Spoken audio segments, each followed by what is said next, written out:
ആദ്യം പറഞ്ഞായിരുന്നല്ലോ ഈ സോഷ്യൽ മീഡിയയിൽ വരുന്ന കാര്യങ്ങളൊന്നും എന്നെ ബാധിക്കുന്ന കാര്യമില്ല. ആ ബോധോടല്ല, ആ ഒരു സ്റ്റേജിലോട്ട് എത്തിയത് എങ്ങനെയാ? ലൈക്ക് തുടക്കം മുതലേ എന്തായാലും ആദ്യം മുതലേ അങ്ങനെ ആയിരുന്നോ? ബോധോടല്ല, അല്ല, ഞാൻ എന്റെ ഇമേജിൽ അത്ര കോൺഷ്യസ് ഇമേജ് കോൺഷ്യസ് അല്ല, ഞാൻ അത്ര സെൽഫ് ഒബ്സസ്ഡും അല്ല. ലൈക്ക് എനിക്ക് എന്റെ കാര്യങ്ങളിൽ എന്റെ കൂടെ നിൽക്കുന്ന ആൾക്കാരെ വേണം, അല്ലെങ്കിൽ എനിക്ക് എന്റെ കാര്യങ്ങൾ നല്ല രീതിയിൽ സ്മൂത്ത് ആയിട്ട് സമാധാനമായിട്ട് മുന്നോട്ട് പോകണം എന്നല്ലാതെ എന്റെ ഇമേജ് ഇങ്ങനെ ആയിരിക്കണം ഇവിടെ, അല്ലെങ്കിൽ ഞാൻ ഇങ്ങനത്തെ ഒരു ഇത് ക്യാരി ചെയ്യണം എന്നുള്ളതൊന്നും ഞാൻ അങ്ങനെ പോകുന്ന ഒരാളായിട്ട് എനിക്ക് എന്നെ തന്നെ തോന്നിയിട്ടില്ല. സോ മോസ്റ്റ്ലി ഞാൻ ആദ്യം തന്നെ എന്റെ മൈൻഡ് സെറ്റ് അങ്ങനെയായിരുന്നു. ലൈക്ക് യുനോ, വരട്ടെ, വരുന്ന പോലെ വരട്ടെ. ഇപ്പൊ ഞാനൊരു ഫേക്ക് ആയിട്ടുള്ള ആളാന്ന് പറയണെങ്കിൽ പറഞ്ഞോട്ടെ, ഇറ്റ്സ് ഓക്കെ. മെറീന നേരത്തെ പണ്ട് പറഞ്ഞിട്ടുണ്ടായിരുന്നല്ലോ, ഈ പറഞ്ഞ പോലെ ഈ ഹെയറിന്റെ കേളി ഹെയർ, ലൈക്ക് നമ്മുടെ നാട്ടിലൊക്കെ എന്ന് പറയുമ്പോൾ ഇപ്പോഴാണ് കേളി ഹെയർ റുട്ടീൻ വന്നത്. എല്ലാവരും കേളി ഹെയർ ഇങ്ങനെ ട്രെൻഡ് ആയി, എല്ലാവരും ഫ്ലോണ്ട് ചെയ്യും. അല്ലാത്തവര് പോലും എനിക്കും കൂടെ കേളി ഹെയർ വേണം എന്നൊക്കെ തോന്നും. അപ്പോ ആദ്യ സമയത്തൊക്കെ ഇങ്ങനെ കേളി ഹെയർ ഇങ്ങനെയൊക്കെ ഇടുന്ന സമയത്ത് ആളുകൾ ജഡ്ജ്മെന്റിൽ ആവാറുണ്ട്. ഒരു സ്റ്റീരിയോ ടൈപ്പിക്കൽ ആയിട്ടുള്ള കമന്റ്സ് ഒക്കെ പറയാറുണ്ടല്ലോ. ഇതേപോലെ ഡ്രഗ് യൂസ് ചെയ്യുന്നവരാണ്, അങ്ങനെയൊക്കെ കുറെ പറയാറുണ്ട്. അപ്പോ അങ്ങനത്തെ കമന്റ്സും മെറീനനെ ബാധിക്കുന്നതായിരുന്നോ അതോ ബാധിക്കാത്തതായിരുന്നു? എന്റെ വീട്ടിലെല്ലാവർക്കും കൃത്യമായിട്ട് അറിയാം. ഞാൻ പറഞ്ഞില്ലേ, ഞാൻ എന്റെ കൂടെയുള്ള ആൾക്കാർക്കാണെങ്കിലും വീട്ടിലുള്ള ആൾക്കാർക്ക് എന്നെ പറ്റി വളരെ കൃത്യമായിട്ടുള്ള ഇതുണ്ട്. പിന്നെ ഞാൻ എപ്പോഴും ബോധത്തോടെ ഉള്ള ഒരു വ്യക്തിയാണ്. ഇപ്പൊ എനിക്ക് അറിയാത്തൊരു സ്പേസിൽ ഒരു ഗ്ലാസ് വെള്ളം തന്നപ്പോൾ ഞാൻ കുടിക്കൂല. പട്ടിണി കിടന്ന് ചത്താലും കുഴപ്പമില്ല, വെള്ളം പോലും ഞാൻ കുടിക്കൂല. ട്രസ്റ്റ് ഇഷ്യൂസ് ഉണ്ടോ? Yes, very much. കാരണം എന്തെങ്കിലും ഒരു പ്രശ്നം വന്നു കഴിഞ്ഞാൽ നമ്മൾ എന്തിനാ അവിടെ പോയി, നമ്മൾ എന്തിനാ അത് ചെയ്തു എന്നുള്ള ആളുകൾ ചോദിക്കുള്ളൂ. അല്ലാതെ അവരെന്തിനു ചെയ്തു എന്നുള്ളത് സെക്കൻഡറി ആയിരിക്കും എപ്പോഴും. പിന്നെ ഏതൊരു സിറ്റുവേഷനിലും നമ്മളെ കൊണ്ടെത്തിക്കുന്നത് നമ്മളാണെന്നുള്ള സാധനത്തിലേക്ക് ആയിരിക്കും ആൾക്കാർ പറയാ എപ്പോഴും. അപ്പം സേഫ്റ്റി ഇഷ്യൂസ് കാരണം ഞാൻ വളരെ കോൺഷ്യസ് ആയിട്ടുള്ള ആളാണ്. പിന്നെ ഓഫ് കോഴ്സ് എല്ലാം യൂസ് ചെയ്യുമെന്ന് പറയുന്ന ആളുകളുണ്ട്, എന്തൊക്കെയോ പറയുന്ന ആളുകളുണ്ട്. അതൊക്കെ ഞാൻ കുറെ കേൾക്കുന്നതാണ്. പിന്നെ എൻ്റെ ഫ്രണ്ട്സിൻ്റെ അടുത്ത് ഞാൻ എപ്പോഴും പറയും, ലൈക്ക് ദേ നോ മീ. അപ്പം വേറൊരാള് അങ്ങനെ സംസാരിക്കുമ്പോൾ നിങ്ങൾക്ക് പറ്റുവാണെങ്കിൽ നിങ്ങൾ തിരുത്തി കൊടുക്കണം, അല്ലെങ്കിൽ ബോദർ ചെയ്യാൻ പോകണ്ടെന്ന് പറയാം. ഏറ്റവും വിയേർഡസ്റ്റ് ആയിട്ട് ഇങ്ങനെ കേട്ടിട്ടുള്ള സംഭവം എന്താ? ഡ്രഗ് യൂസ് ചെയ്യാറുണ്ടെന്നൊക്കെ ഇങ്ങനെ പണ്ട് കഞ്ചാവാണെന്നൊക്കെ പറയാറുണ്ട്, അങ്ങനെ പറയാറുണ്ട്. പിന്നെന്താ, പിന്നെ ഞാൻ ആക്ച്വലി എനിക്ക് തൈറോയിഡ് ഉണ്ട്, ഹൈപ്പോ തൈറോയിഡിസം ഉണ്ട്. അപ്പൊ ഏതൊരു ദിവസം ഒരു ഫോട്ടോഷൂട്ട് ചെയ്യുന്ന സമയത്ത് ഒരു ഫോട്ടോഗ്രാഫർ വളരെ കാഷ്വൽ ആയിട്ട് എൻ്റെ അടുത്ത് പറഞ്ഞു, വയറൊക്കെ ചാടി ബീറടിയൊക്കെ കുറയ്ക്കണം എന്ന്. അതൊക്കെ അറിയ പോലും ഇല്ല, ഞാൻ ബീറടിക്കുന്നുണ്ടോ ഇല്ലേ അതൊക്കെ അറിഞ്ഞൂടാ. ലൈക്ക് എന്താണ് ഞാൻ കൺസ്യൂം ചെയ്യുന്നത്, അല്ലെങ്കിൽ ഞാൻ അങ്ങനെ കൺസ്യൂം ചെയ്യുന്ന ഒരാളാണെന്നൊന്നും അറിഞ്ഞൂടാ. ബട്ട് കാഷ്വൽ ആയിട്ടാണ് അത് പറയുന്നത്. പിന്നെ ഞാൻ മോഡലിംഗ് ചെയ്യുന്ന സമയത്താണെങ്കിലും എൻ്റെ കൂടെയുള്ള ചില കൊളീഗ്സ് സ്മോക്ക് ചെയ്യുന്ന സമയത്ത് അടുത്ത് പോയി നിൽക്കുമ്പോൾ അവരെനിക്ക് പാസ് ചെയ്യും. അത് വളരെ ജനറൽ കാര്യമാണ്. ബിക്കോസ് മോഡലിംഗിന്റെ ടൈമിലൊക്കെ എല്ലാവരും ബോംബെ മോഡൽസ്, ബാംഗ്ലൂർ മോഡൽസിനൊക്കെയാണ് നമ്മൾ എക്നോളജ് ചെയ്യുന്നത്, കൂടെ വർക്ക് ചെയ്യുന്നത്. അപ്പൊ അവര് ചിലപ്പം എല്ലാവരും ജെൻഡർ വൈസ് ഒന്നും ആയിരിക്കില്ല ചിലപ്പോൾ, അല്ല ജഡ്ജ് ചെയ്യുന്നതായിരിക്കില്ല. താങ്കളും ഞാനും നിൽക്കുമ്പോൾ ഞാനൊരു ഗ്ലാസ് വെള്ളം കുടിക്കുമ്പോൾ വേണോന്ന് ചോദിക്കുന്ന ലാഘവത്തോടു കൂടെ തന്ന ആളുകളുണ്ട്. അപ്പൊ ഞാൻ ചെയ്യാറില്ല എന്ന് പറയുമ്പോൾ അവര് അങ്ങനെ ഉണ്ട് എനിക്ക്. അതെനിക്ക് ഇപ്പം തോന്നുന്നു, ലൈക്ക് മേ ബി ലുക്സ് കാരണം ചിലപ്പോൾ ആൾക്കാർ അങ്ങനെ. ബട്ട് ഇതൊന്നും യൂസ് ചെയ്യാത്ത ഒരാളെ കുറിച്ചിട്ട് കണ്ടിന്യൂസ്ലി ഇങ്ങനെ ഒരു അലിഗേഷൻസ് ഒക്കെ കേൾക്കുന്ന സമയത്ത് അത് നമുക്ക് എന്തായാലും റിയലി ഡോണ്ട് കെയർ. കാരണം ഞാൻ ഭയങ്കര കോൺഫിഡന്റ് ആണ്. ഇപ്പൊ ഞാനിത് ഇത്ര കോൺഫിഡന്റോടുകൂടി സംസാരിക്കുന്നത് എന്തുകൊണ്ടാണ്? കാരണം സോഷ്യൽ മീഡിയ ഇത്ര ആക്റ്റീവ് ആണ്. അപ്പൊ ആർക്ക് വേണമെങ്കിലും ഇതിന്റെ താഴെ ഒരു സാധനം, ഒരു കമന്റോ ഒരു ഫോട്ടോ ഉണ്ടെന്ന് പറയാം. പക്ഷെ എനിക്കിപ്പോ എന്താ, വേറിപ്പോ ഒരു ബ്ലഡ് ചെക്കപ്പ് അല്ലെങ്കിൽ അല്ലെങ്കിൽ എന്തെങ്കിലും ഒരു ആരും കണ്ടിട്ടില്ലല്ലോ അങ്ങനെയൊന്നും. അല്ല, അപ്പൊ അതുകൊണ്ട് ഐ എം വെരി കോൺഫിഡന്റ്. അപ്പൊ അതുകൊണ്ട് പറയുന്നത് പറയട്ടെ എന്നുള്ള രീതിയിൽ.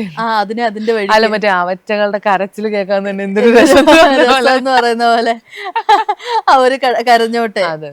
അപ്പൊ അതെല്ലാം ഒരു സൈഡിലൂടെ പോകും.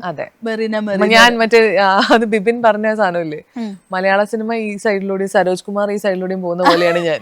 ഇതെല്ലാം ഈ സൈഡിലൂടെ പോകുമ്പോ ഞാൻ ഈ സൈഡിലൂടെ ഒരു ട്രാക്ക് പിടിച്ച് ഓരം പിടിച്ച് വരാലൊക്കെ പോകുന്നില്ല, അതുപോലെ ഇങ്ങനെ ആ രീതിയിൽ അങ്ങ് പോകും.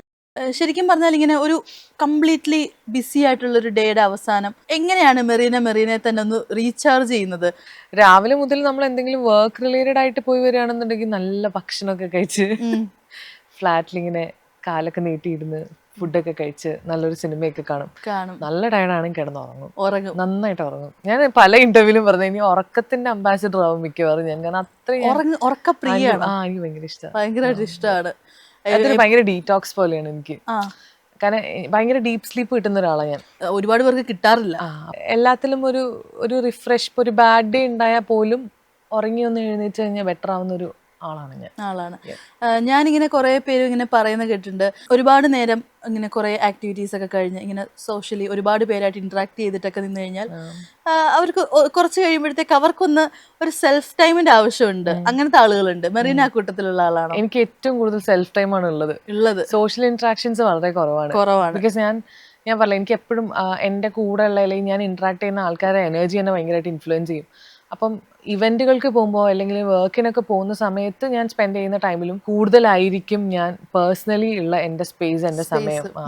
ഞാൻ എപ്പോഴും എനിക്ക് ഇപ്പം ഒരു 3 ദിവസം 4 ദിവസം വർക്ക് കഴിഞ്ഞാലും ഒരു 1-2 ദിവസം എനിക്ക് വേണ്ടി മാത്രം ഞാൻ എൻ്റെ സർക്കിളിലുള്ള വളരെ ക്ലോസ് ആയിട്ടുള്ള ആൾക്കാരെ മാത്രം ചേർത്ത് പിടിച്ച് യാത്രകളൊക്കെ പോകുന്ന ഒരാളാണ് ഞാൻ. നമ്മൾ ഇതിനു മുമ്പ് ഒരുപാട് തവണ യാത്രകളുടെ കാര്യങ്ങളൊക്കെ സംസാരിച്ചിട്ടുണ്ട്. അപ്പം യാത്ര ചെയ്യാനും മെറീനയ്ക്ക് ഭയങ്കര ഇഷ്ടമുള്ള ഏറ്റവും ഫേവറേറ്റ് കമ്പാനിയൻ ആരാണ് യാത്ര ചെയ്യാൻ? സോളോ ആണോ അതോ? നിർഭാഗ്യവശാൽ സോളോ ആണ് എപ്പോഴും ചെയ്യേണ്ടി വരുന്നത്. കാരണം എന്ത് യാത്രയാണെങ്കിലും ഇപ്പൊ ചെറിയ ചെറിയ യാത്രകളെ ഞാൻ ഈ പറഞ്ഞ പോലെ എന്റെ ആവശ്യങ്ങൾക്ക് ചെയ്യാറുള്ളൂ. ബട്ട് ഫോർ എക്സാമ്പിൾ ഇപ്പൊ ഞാൻ ഒരു ഇവന്റ് എനിക്ക് വേറൊരു സ്ഥലത്ത് വന്നു കഴിഞ്ഞാൽ ഞാൻ അതെന്റെ യാത്ര, എന്റെ പേഴ്സണൽ യാത്രയും കൂടെ ആയിട്ട് കമ്പൈൻ ചെയ്യും. അപ്പൊ അങ്ങനെ വരുമ്പോൾ സോളോ ഒക്കെ എടുത്തിട്ട് ഇപ്പൊ ഞാനൊരു 10 ദിവസം, ഒരു ദിവസമാണ് ഇവന്റ് എന്ന് വെച്ചാൽ ഒരു 5 ദിവസം 6 ദിവസം അല്ലെങ്കിൽ ഒരു 10 ദിവസം അത് എക്സ്റ്റെൻഡ് ചെയ്തിട്ടാണ് ഞാൻ യാത്രകൾ ചെയ്യുന്നത്. ബട്ട് എപ്പോഴും ഫേവറേറ്റ് ആയിട്ടുള്ള ഒരു 3-4 പേര് എൻ്റെ കൂടെ എപ്പോഴും ഉണ്ട്. നിസാബ് എന്ന് പറഞ്ഞിട്ടൊരു സുഹൃത്തുണ്ട്, ജസ്റ്റിൻ എന്ന് പറഞ്ഞിട്ടൊരാളുണ്ട്.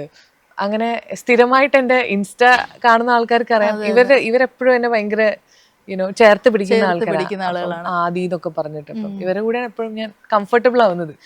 മെറീനയുടെ ഒരു പെർസ്പെക്റ്റീവില് ഒരു ഗുഡ് കമ്പാനിയൻ എന്ന് പറഞ്ഞു കഴിഞ്ഞാൽ എന്തായിരിക്കും? അവർക്ക് എന്തൊക്കെ ക്വാളിറ്റീസ് ആണ് വേണ്ടത്? ഫസ്റ്റ് വൺ ഒരു മ്യൂച്വൽ റെസ്പെക്ട്. പിന്നെ എല്ലാ കാര്യങ്ങളും നമുക്ക് സംസാരിക്കാൻ സ്പേസ് ഉള്ള ഒരാളായിരിക്കണം എന്ന് ഞാൻ എപ്പോഴും വിചാരിക്കും. ആൻഡ് മോർ ഓവർ ഞാൻ പറയും എപ്പോഴും എനിക്കിങ്ങനെ ആർഗ്യൂ ചെയ്യുന്നതിൽ ഇഷ്ടം ഡിസ്കസ് ചെയ്യാനാണ്. So I more A discussion kind of അതിന് ഓപ്പൺ ആയിട്ടുള്ള ഒരാളാണ് ഞാൻ. എന്തെങ്കിലും ഒരു കേസ് ഇപ്പോൾ ഈവൻ ഫ്രണ്ട്സ് ആണെങ്കിൽ പോലും നമ്മൾ സംസാരിക്കുമ്പോൾ അവർ സൗണ്ട് ഉയർത്തി സംസാരിക്കാൻ ഞാൻ റൈറ്റ് അവേ ഞാൻ ചോദിക്കും എന്തിനാ ബഹളം വെക്കണമെന്ന് ചോദിക്കും. സോ ദേ ലൈക്ക് പ്രൊവോക്ഡ് ആവുന്നവരൊന്ന് സട്ടിൽ ഡൗൺ ആവും. എൻ്റെ കമ്പാനിയിൽ ഏറ്റവും കൂടുതൽ ഞാൻ വിചാരിക്കുന്നത് ഒരു മ്യൂച്വൽ റെസ്പെക്റ്റും ഡിസ്കഷനുള്ളൊരു സ്പേസും, രണ്ടുപേർക്കും വർക്കൗട്ട് ആയിട്ടില്ലെങ്കിൽ വളരെ റെസ്പെക്റ്റോടു കൂടി അതിൽ നിന്ന് മാറാനുള്ള ഒരു മൈൻഡൊക്കെ ഉള്ള ഒരാളെ ഞാൻ എന്തായാലും ചൂസ് ചെയ്യുള്ളൂ. ഇപ്പം ഒരുപാട് പേര് ഇങ്ങനെ പറയാറുണ്ട് എനിക്ക് നല്ല സുഹൃത്തുക്കൾ ആണുങ്ങളാണ്. ചിലർ പറയാറുണ്ട് നേരെ ഓപ്പോസിറ്റ്, എന്റെ ഗേൾസ് ആണ് എന്റെ മെയിൻ, ഭയങ്കര ഗേൾസ് ആയിട്ടുള്ള ആളുകളുണ്ട്.